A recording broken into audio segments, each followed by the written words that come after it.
queridos hermanos, tengan ustedes muy buenas tardes. Nuevamente nos encontramos aquí en este canal MIEG, Ministerio Internacional Edificando en Gracia, y estamos en Viña del Mar, Chile. Como usted me conoce, mi nombre es Elena Saavedra, y en esta tarde traemos un mensaje también relacionado a la escatología bíblica. Así que vamos a comenzar rápidamente. Siempre le pedimos a usted, por favor, que se suscriba, que envíe estos mensajes por las redes sociales con las que usted trabaje, para sus amistades. Y si usted quiere también cooperar con esta misión aquí en Viña del Mar, Chile, para poder llevar estos mensajes a todo el pueblo cristiano o no cristiano, usted puede usar también el sistema Patrios, que lo tenemos allí también marcando ya en la pantalla. Entonces vamos a comenzar ahora, en esta hora, en el nombre de Jesucristo. El tema que hemos traído hoy es la aula introductoria del seminario de escatología que fue dictado por el profesor en Brasil, en São Paulo y en ciudades de São Paulo, en Recife específicamente. Así que vamos a comenzar con 2 de Timoteo 3:16. Como digo, esto es una aula introductoria a un seminario que fue dictado por el profesor en Recife. 2 de Timoteo 3:16 dice lo siguiente: toda la escritura es inspirada por Dios y útil para enseñar, para redarguir, para corregir, para instruir en justicia, a fin de que el hombre de Dios sea perfecto, enteramente preparado para toda buena obra. Y eso es lo que entonces el versículo de 2 de Timoteo 3:16 para comenzar entonces esta aula, que es una aula introductoria. Entonces queremos también explicar de qué se trata la escatología, qué significa la escatología, qué es la escatología, ¿no? Es el estudio de las últimas cosas, de los últimos tiempos, de la venida del Señor. Y mostrar esta doctrina tiene como objetivo mostrar el fin de la era o el fin del aión, y el regreso del Señor. Eso es lo que significa entonces la escatología, estudio de las últimas cosas o estudio de los últimos de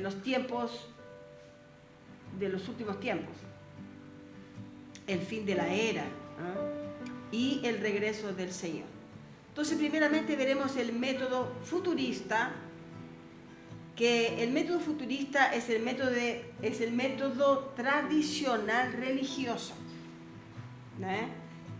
que espera la venida del Señor en un tiempo futuro, un tiempo incierto, un tiempo que no tiene fecha. Inclusive sabemos que el Señor todo lo colocó con fecha porque estaban las profecías, y en las profecías encontramos los tiempos en donde el Señor sería presente en esa parucía, en la aparición, por sobre las nubes, cuando Él vino por sobre las nubes y en su reino. Y eso entonces aconteció en el año 70 en Jerusalén. Así que el método futurista predica, como decimos, es un método tradicional religioso, y predica la venida del Señor en un tiempo futuro. Bueno, el método milenista es otro de los métodos, ¿cierto?, de interpretación.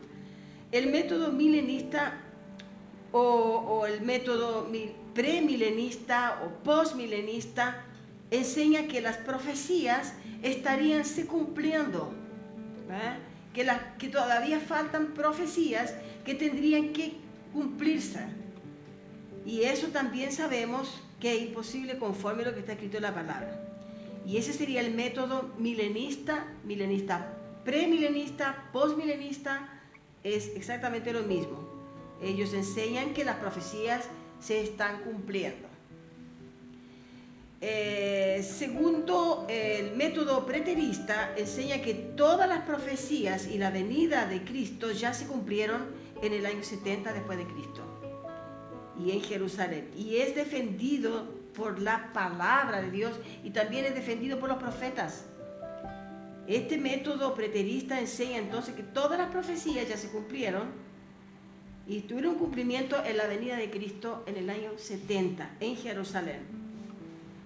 También esto está testificado por la historia, además de los profetas, de las profecías, está también defendido por la historia, con referencia a la caída del templo en Jerusalén por los romanos. Veremos Lucas 21, del 20 al 22. Usted tome nota, por favor, de los versículos, porque son versículos que son muy interesantes para poder entender los tiempos en que el Señor se manifestó en esa venida gloriosa del año 70. Así que vamos ahora a leer acá Lucas 21, del versículo 20 al 22. Pero cuando viereis a Jerusalén rodeada de ejércitos, dice el versículo 20, sabed entonces que su destrucción ha llegado. Estamos hablando del libro de Lucas, capítulo 21. Ahora vamos al versículo 21. Entonces los que estén en Judea huyan a los montes, y los que en medio de ella váyanse, y los que están en los campos no entren en ella. ¿Por qué? Porque son días de retribución para que se cumplan todas las cosas que están escritas. Porque en algunas traducciones habla de que son días de venganza, ¿no? Y cuando vemos aquí que habla, entonces los que estén en Judea huyan a los montes. Esto ya es una referencia del tiempo en que esto sucedió en Jerusalén. ¿Ya? Versículo 22. Porque estos son los días de retribución para que se cumplan todas las cosas. ¿Qué cosas serán esas? Las profecías de esa venida del Señor por sobre las nubes y en su reino. Ahora, el preterismo parcial aún espera la venida del Señor, que también es otro método de interpretación. Aquí estamos tratando de ver los métodos de interpretación, la escatología, de la escatología, el método futurista, el milenista, el método preterista y el método preterista parcial, que también este preterismo parcial aún espera la venida del Señor y la resurrección de los muertos. Y sabemos que en el tiempo que el Señor se manifestó, en aquel evento también sucedió entonces la resurrección de los muertos, porque no es la resurrección de los cuerpos, es la resurrección de los muertos, y eso es la parte espiritual. Eso era el espíritu que resucitaría porque estaba allí en el Hades o en el Seol preso. Pero eso es un tema que también usted lo puede encontrar allí en nuestra columna de videos sobre la resurrección de los muertos. Y entonces el preterismo parcial aún espera la venida del Señor y la resurrección de los muertos. Ya el preterismo pleno, que es el que predicamos aquí, el preterismo completo, es el único método que enseña la escatología bíblica ya realizada, que enseña entonces cuándo fue que se cumplió el tiempo para el cambio del pacto. Y esto sucedió entonces en el año 70. Y todo esto fue anunciado allí, anunciado en Mateo 24. De Mateo 24 estamos hablando del primer siglo, de la primera era cristiana, después de Cristo. Entonces el Señor dejó todo registrado, hermanos, todo. No hubo nada que el Señor lo dejara allí en oculto, específicamente todo. Cómo sucederían todas las cosas, todas las profecías se cumplieron tal cual Él lo fue ordenando a sus profetas, y ellos fueron anunciando en las diferentes épocas, fueron anunciando hasta que llegó el tiempo de la crucificación de Cristo, y después de allí el tiempo de la transición, entonces en donde allí se estaba ejecutando ya la venida del Señor, y también sería el cambio del pacto. En ese tiempo entonces fue en Jerusalén donde se cumplieron todas las profecías, en aquel tiempo. Y el tiempo del fin entonces es el tiempo del fin y no el fin de los tiempos. Porque muchos predicábamos que era el final de los tiempos, es decir, el final del cosmos, el final del planeta Tierra. No, Ese era el tiempo del fin. ¿El tiempo del fin de qué? El tiempo del fin de aquel pacto, donde vino el Señor con venganza sobre la nación apóstata, aquella nación de aquellos judíos que lo crucificaron, que no creyeron que Él era el Mesías. Entonces vamos a ver Mateo 24:36. ¿Qué nos dice Mateo 24:36? Usted preste bastante atención, hermano, en estos videos, porque son muy instructivos y usted va a poderle enseñar a los demás, porque de eso se trata. Se trata de enseñarle a su familia, a sus queridos, sus amistades, y también, ¿por qué no, abrir un canal por YouTube, por Facebook, y enviar mensajes para que el pueblo conozca la verdad? Porque es que conoceréis la verdad y la verdad os hará libres. Así que versículo 36 de Mateo 24 dice: pero el día y la hora nadie sabe, ni aun los ángeles de los cielos, sino solo mi Padre. Solo mi Padre. ¿Quién estaba hablando aquí? El Señor Jesús estaba entonces prediciendo la destrucción del templo, anunciando su venida, anunciando la gran tribulación, anunciando todo lo que sucedería allí en aquel tiempo, en aquel aión, que sería entonces el tiempo del año 70, en donde se ejecutó todo esto que estaba escrito. Y así entonces dice: pero el día y la hora nadie lo sabe. Cuando dice nadie lo sabe, ni el día ni la hora, solo mi Padre, que es Dios, ¿no? Claro, como Él es Dios, Él sabía cuándo, pero no era el tiempo de revelar cuándo sería el día o cuándo sería la hora. Pero sí anunció los tiempos. Él no dejó nada oculto, los hechos y las evidencias de la época de su realización. Él no dejó nada oculto.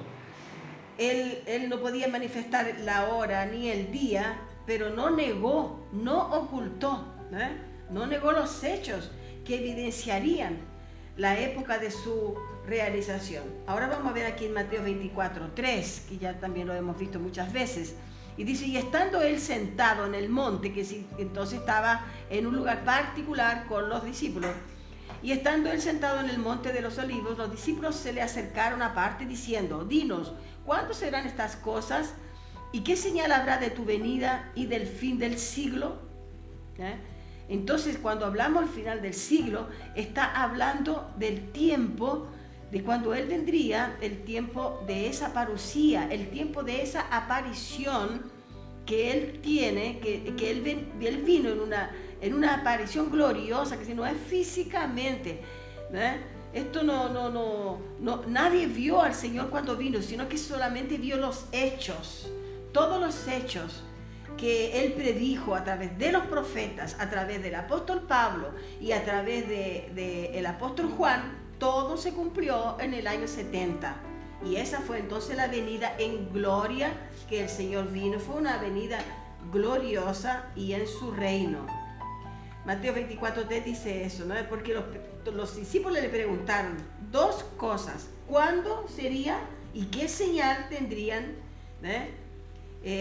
Algunas traducciones, hermanos, bíblicas, tenemos aquí algunas anotaciones de algunas traducciones que hablan del versículo 3, donde dice del final del siglo, la venida del fin del siglo. ¿Cuándo sería ese siglo? Porque muchos confunden esto con el final del mundo, pero no es el final del mundo, sino que es el final de aquel siglo, de aquella dispensación, del tiempo de la ley, el tiempo de la ley mosaica. Ese es el fin. Entonces yo anoté algunas referencias de Biblias. Por ejemplo, yo aquí tengo la Reina Valera 1960 y dice el siglo, no dice final del mundo. Algunas traducciones hablan de final del mundo, pero yo tengo las anotaciones acá de varias Biblias que hablan sobre la venida del Señor y el final del siglo. Entonces la Reina Valera tenemos de la 1602, 1862, 1909 y 1960, que es esta traducción que yo estoy leyendo. Todas hablan del fin del siglo y no fin del mundo, no fin del planeta Tierra, no, nada de eso. Este es el fin de un tiempo, de un aión, tiempo en donde estaba la ley mosaica llegando a su fin. Tenemos otra referencia aquí de la revista actualizada de Almeida. También él habla del siglo. Él habla de consumación del siglo. Una Biblia en inglés, versión inglés, dice fin de la época, fin de una época. Biblia de Jerusalén dice fin de la era. Biblia Pereira de Almeida, consumación del siglo. Nueva traducción lenguaje de hoy, tiempo de todo acabar. Realmente lo correcto es eso, es fin del tiempo, aión, y nunca fin del planeta Tierra o fin del cosmos. Todas estas traducciones existen entonces para estudiar, y todas ellas hablan del fin del siglo, la consumación del siglo y no del planeta Tierra. Entonces, ¿cuál es el método que debemos adoptar? Hablamos de los métodos y hablamos de las Biblias, ¿verdad? Entonces, ¿cuál es el método que debemos adoptar? Es el método de interpretación del preterismo pleno y no el sistema tradicional religioso, como hablamos de las Biblias y hablamos también allí del sistema, de las traducciones, también métodos de interpretación. Entonces, no tenemos que seguir lo tradicional religioso, tenemos que seguir el preterismo pleno o el preterismo completo, que es lo mismo, porque es un método de interpretación y es el que es correcto delante de la palabra de Dios, ¿verdad? Y no podemos seguir el método religioso con los rudimientos, porque entonces se ven los dos pactos cruzados. Los rudimientos de la ley mosaica y la gracia. Y donde están los rudimientos de la ley, entonces no podemos introducir la gracia pura, porque la gracia es el favor, ¿verdad? Entonces el discurso de Mateo 24 gira en torno a la caída del templo, y el tiempo marcado es el tiempo del año 70. No se encuentra ni bíblicamente ni en la historia otro tiempo donde haya caído el templo y haya sido destruida la ciudad de Jerusalén. Solamente esas referencias, con esas referencias ya estamos completamente ciertos de que lo que está escrito en la palabra de Dios se cumplió allí en el año 70. Y eso entonces, Mateo 24:3 se refiere a ese fin, al fin de esa era. Y en Mateo 24:34 dice que no pasaría aquella generación. Anote usted por favor Mateo 24:34, no pasaría aquella generación sin que todo aquello aconteciese. ¿Y quién lo habló? Esto fue el propio Señor Jesús allí a sus discípulos, cuando él estaba saliendo del templo y lo abordaron y le preguntaron que estaban lindas las construcciones del templo, era un templo maravilloso, pero Jesús le dice que no quedaría piedra sobre piedra que no fuera derribada. Y eso fue entonces en su generación, juntamente con la generación de los apóstoles. Entonces, en Eclesiastés 1:4 también, usted anótelo allí, dice: la tierra permanece para siempre. Y eso nos testifica de que también la tierra va a permanecer para siempre. En Génesis 9, del 9 al 17, usted también lo puede allí anotar, porque allí también, ¿será que la tradición no observó nunca este pasaje donde el Señor dice que nunca Él terminaría la tierra?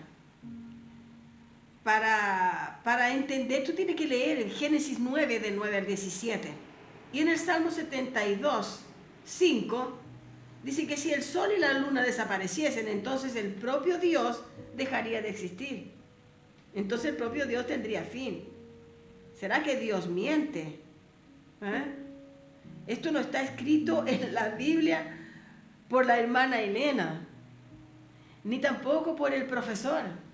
Esto está escrito por la dirección de Dios a los profetas, y los profetas fueron los que fueron escribiendo, y entonces ellos estaban direccionados por el Espíritu de Dios.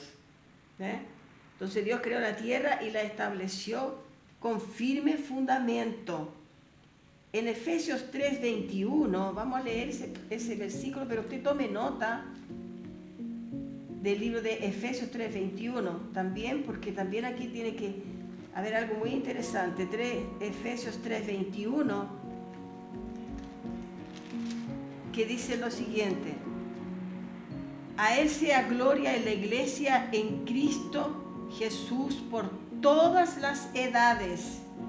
En algunas dice por todas las generaciones, por los siglos de los siglos. Amén.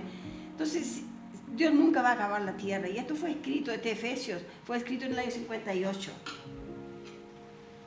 En Efesios que vimos este versículo 3:21, nosotros hemos visto tantas películas, tantos filmes, ¿no? Que son películas hechas por Hollywood, ¿no? Esa compañía cinematográfica, y son muchas especulaciones con fines lucrativos, hermano, porque es un comercio, ¿no? Ahora, usted no se guíe en los asuntos bíblicos por una película. Usted guíese por lo que está escrito en la palabra de Dios, porque ella le va a traer la verdad. Una película siempre va a tener el lado comercial, y ese es el lado entonces que se forman las especulaciones, ¿no? Con los fines lucrativos, ¿no? Ahí usted ve en esas películas los aviones, como el piloto sale arrebatado, con cuerpo todo para el cielo, y el avión queda desgobernado y la gente queda una locura dentro del avión. Eso usted lo ve en las películas, pero en la Biblia no se encuentra eso, hermano. En la Biblia no está eso. Entonces los terremotos, sí, hay terremotos, hay desastres marítimos, todo lo que usted ve, sí, existe. Pero, y también están escritos en la palabra de Dios, que también tenemos allí juicios que Dios coloca con terremotos, ¿no? Y cuando estaban estas películas, entonces nos invitaban a ver estas películas en las salas de evangelio religioso, corríamos para verlas, ¿no? Corríamos porque íbamos a un cine, ¿no? Pero salíamos de allí muy mal, ¿no? Entonces, volviendo al tema, ¿cómo podemos definir la segunda venida de Cristo? Porque los tiempos fueron bien definidos en Mateo 16, esto es muy importante. En Mateo 16, usted tome nota de este versículo, usted medite en este versículo, son 2 versículos, medite en ellos y lléveselo a su líder, cualquier que sea, pastor, evangelista, pastor, maestro, apóstol, lo que sea, un misionero, una misionaria. Mire, usted lléveselo a ese líder y pídale que le explique esto. Porque este fue el versículo que para mí nadie me pudo enseñar, y hoy que entiendo la escatología bíblica ya consumada a través del método preterista pleno, ahora entiendo perfectamente lo que él quiere decir acá. Ahora, si yo se lo digo a usted, lógicamente que usted no lo va a buscar, pero usted escríbalo, Mateo 16, 27, 28. Dice así: porque el Hijo del Hombre vendrá en la gloria de su Padre con sus ángeles. Está hablando el Hijo del Hombre, Jesús, ¿cierto? Porque el Hijo del Hombre vendrá en la gloria de su Padre con sus ángeles, y entonces pagará a cada uno conforme a sus obras. ¿Quién estaba hablando aquí? El propio Señor con los discípulos, donde él mismo dice que el Hijo del Hombre vendrá en gloria. ¿Qué significa gloria? Espiritualmente. En gloria de su Padre con sus ángeles, y entonces pagará a cada uno conforme a sus obras. Porque ya estaba hablando del juicio, estaba hablando de los judíos apóstatas que lo crucificarían. Él ya comunicando a sus discípulos que cada uno pagaría conforme a sus obras. También era para ellos alinear su vida a las buenas obras. El 28 dice: de cierto digo que hay algunos de los que están aquí era en el tiempo de Mateos. Estamos hablando que Jesús estaba hablando allí, con ellos, con los discípulos, cuando ellos estaban vivos. Todavía él tenía que volver en el año 70. Dice, de cierto os digo que hay algunos que están aquí, que si ya el Señor está dentro de aquella generación, de cierto os digo que hay algunos de los que están aquí que no gustarán la muerte, no pasarán, no morirán, hasta que hayan visto al Hijo del Hombre viniendo en su reino. Entonces, esto es un versículo que podemos definir el tiempo de la segunda venida del Señor, segunda y última venida del Señor, Cristo por sobre las nubes y en su reino, porque los tiempos fueron muy bien definidos. Entonces, ¿será que algunos ahora del siglo XXI, de los que estamos acá, o más adelante, conforme la tradición religiosa enseña que todavía están predicando que Cristo vuelve, ¿será que entonces cuando vuelva, no sé en cuál siglo, no sé en qué época, cuántos siglos más adelante, será que estos que estaban aquí, que dice el Señor, que estaban allí con Él, estarían vivos? ¿Será? ¿Será que estarían algunos de ellos, o ahora en el siglo XXI, si esto aconteció en el siglo I? ¿Será que ellos estarían vivos? ¿Dónde están? ¿Dónde estarían? O más adelante, ¿estarían vivos? No. Eso fue en el siglo I de la primera era cristiana. Entonces, Mateo 10:23, ¿qué nos dice aquí? En Mateo, el propio libro de Mateos, Mateo, ¿no? Porque en portugués es Mateos, ¿no? Entonces de repente me sale el portugués, me disculpen. Mateo 10, versículo 23, dice, y tú, Mateo 10, algunos de los que estaban allí con los 12 salieron a predicar el reino de Dios, y esa era la misión de esa era. No sé si sería Mateo 10. Aquí dice, porque Mateo 10, 23. Y tú, Cafarnaún, que eres levantada hasta el cielo, hasta el Hades serás abatida. Porque si en Sodoma y se hubiese hecho los milagros que han sido hechos en ti, habría permanecido hasta el día de hoy. Por tanto, os digo que en el día del juicio será más tolerable el castigo para la tierra de Sodoma que para ti. Quiere decir que él está hablando aquí del juicio que vendría entonces en aquel tiempo. Por tanto os digo que en aquel día del juicio será más tolerable el castigo. Ya el Señor estaba hablando del juicio que él venía a aplicar allí en el año 70. ¿Por qué?